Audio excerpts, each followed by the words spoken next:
Hello everyone, it's Justice, and today we're going to be kind of going through my traveler's notebook and doing a spread together. I really had the intentions of going through and just enjoying myself. I kind of go through ruts every single year, and I found myself in one recently to where I sit down and whenever it's time to actually write in my journal, because I do a lot of daily journaling, it feels more like a chore than anything else. And I really don't like that because honestly, if you're watching this video, you're probably pretty deep into the journaling community already since I don't really pop up that fast. But I'm sure that those of you watching have had those experiences to where even though this is the thing that you love and it brings you joy, it stresses you out sometimes. It sometimes just feels like going through the motions, something that you have to do, kind of like doing the laundry or do the dishes. Now it's time to document my day or plan. And I really had the intentions of sitting down and enjoying. And so you're going to see I allow myself to get very messy, get all of my scraps of paper, get all of my stickers, all of my fodder out on the table in front of me. I find that that is the way that my brain works the best. If it's not directly in front of me to where I can see it, to where I can move it around, feel it, play with it, I am not going to feel as inspired. And so you're going to see me kind of putting things down, placing them, wiggling them around, and that's really what works best for me. It's what makes me happy. I know a lot of my spreads are really just pen and paper, and then I later go in and actually decorate with stickers or washi or something. I really do enjoy kind of quasi collaging though. Um, these little Disney sheets that you see me using on the tiny, tiny clipboard are actually a gift from a coworker. We kind of did a trade around Thanksgiving where I baked a pecan pie, and on her way back from Disney, she stopped and got me that little Mickey Mouse notepad as well as some pins, and that was our trade, and it's honestly so exciting. I don't know if any of you know this, but I am a baker. I used to be a baker professionally, so it's always a really nice thing to be able to, indulge in one of my hobbies that used to make me money but doesn't anymore. It's a really weird thing, but it makes me happy. And so that's going in the journal spread. I have a lot of gold colored washi tape because I really prefer gold. I've got all of these little washi stickers, mainly because I have to use them up, but they're also very pretty. The little plastic thing I taped down with characters on it and the blue stripes that's on the left hand page, that actually came with a Hobonichi order. Um, for the 2021 Hobonichi stuff, you get a brush pen, and in that little plastic thing is tester paper so you can kind of try it out. I thought that that was very, very cool, so I'm making it a place where I can put down a little hidden note and kind of just store it for later. The front of my traveler's notebook insert, the little mech sticker, um, Danny, my fiance, I did some computer upgrades with him, and so I got to keep the sticker that came with the computer parts. We recently got a Ring doorbell, and then, of course, Linda Belcher. You gotta use up your stickers. And so they kind of just ended up on the cover. I really like decorating my covers, but I also enjoy just putting things there as I receive them so I can kind of document my life at that point and be like, oh, well, that happened during this insert, and that also happened during this insert. Because it's a very easy way of me visually knowing what's going on. Through archiving systems, I don't know if many of you watching have archiving systems, but I number all of my inserts once I'm done with them. I got that idea from Girl and Quill, but even though they're numbered, I have no idea what's going on because my brain does not associate times of my life with a number. And so, if I kind of see stickers of what's going on, it really jogs my memory way better than just seeing 41 or 19, etc. Because if I see 19, I'm not going to be like, ah, yes, this was 2011 at this point in my schooling. No, no, no. I'm going to be like, oh, wait, that's the one with the sticker from the smoothie place I liked to go to. So that kind of explains that. What I'm writing on here is the Hobonichi papers. It's the little bird one that they came out with this year. They have these little, I think of them almost as a letter set, but it's not a set at all. It's literally just a notepad with paper that you can tear out for notes. I really thought that the paper was going to be nicer than it is, and so I'm a little bit disappointed, but it is coming in handy. It is a great size for actually collaging or sending pen pal letters, etc. My biggest gripe with it is that it doesn't accept fountain pen ink in the same way that the typical Hobonichi paper does, and so that irritates me just a little bit. You won't be able to see it very much, but whenever I write down, my ink spreads. And so if you're looking to pretty much just write something down and have it accept the ink and not bleed all the way to the back, it's totally fine. But I have grown so accustomed and so spoiled with the Tomoe River paper that I really like the shading. I like that it sits on top of the paper and then slowly dries down. It doesn't really absorb into it very much. I love that. This, it's okay. It's just not my ideal, but I have a whole lot of it and I'm gonna use it up because it's got a cute little blue bird on it, and also I paid money for it. So sometimes things don't really meet all of your expectations, but they meet them in other ways. And so it's not exactly the texture that I liked a lot, but the actual page size is amazing. I really didn't expect to like it this much. Part of me kind of is like, oh wow, I should have gotten the A6 Hobonichi for 2021 instead of the A5. But I'm also just like, no. Realistically, that is not going to provide the amount of room that I need and that I know in my head that I will use. And so on that page, you can kind of see there is definitely bleed through in the back. I think I might have actually contradicted myself. I think I said it doesn't bleed through to the back. It does. It just doesn't go to the second page, at least not with the pens that I'm using. I did my brush lettering with my, oh gosh, what is it called? My Pilot Falcon soft fine nib.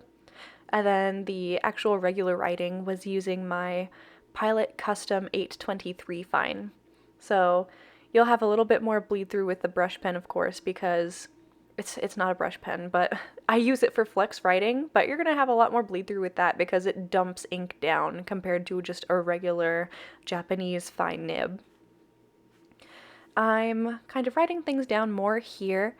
I really like the Pilot Custom 823 because it's so stupidly fine, but it doesn't scratch all that much. I've definitely seen a lot of reviews on that pen saying it is the smoothest thing ever. I would love to rebuy it in a medium nib and see what that is like. Of course, with a fine nib, it is kind of difficult to tell what smooth really is, and you kind of have to set your expectations correctly with that because no matter how smooth a fine nib is, to me at least, it is a little bit scratchy. And don't get me wrong, this is definitely not a scratchy nib, it's just that it's little and it's kind of needly. So if I were to experience this with a medium nib, I would truly feel that it would be a different experience. And so I think that's one of the next things that I would like to get. Since I have this fine one in the amber brown color, I think I would really like to get the smoke gray / black color in a medium. I think that might be one of my next pens. And while we're on the topic, and it's December around Christmas time, another one that I would like a lot is the Pilot Justice 95. I'm sure it's a great writer. I have heard fantastic reviews, but I solely want it because it has my name spelled the exact same way that is on my birth certificate, and that is rare. You will not believe how many times I, as a child, have gone through the souvenir stands that have like flip-flop magnets with names on them, and I'm just like, the closest thing is Jessica, maybe Justin. So that's kind of a special thing that something exists with my name already on it that doesn't have to be custom made. I think that that's very special. Plus, it would also be indulging in my hobby, which is fountain pens and stationery, so to me it makes sense. We'll see how long it actually takes me to get it. I am kind of setting up the next few days here. What I'm actually doing is setting up my planner pages. The little bluebird one, I believe, was the day that I was currently on, and then I set up the next page for the next 2 days. I split it in half down the middle. I am rationing this insert. I think last time I counted, I had maybe 25, 27 pages left that I decided I was going to ration through December. I really wanted to do that instead of opening a whole new insert and separating it for the month. Reason being, I really don't want to feel stressed to fill this insert while also filling another one for the month of December. I know that December dailies are a thing, people do them all the time. Right now is not the time in my life to be doing that.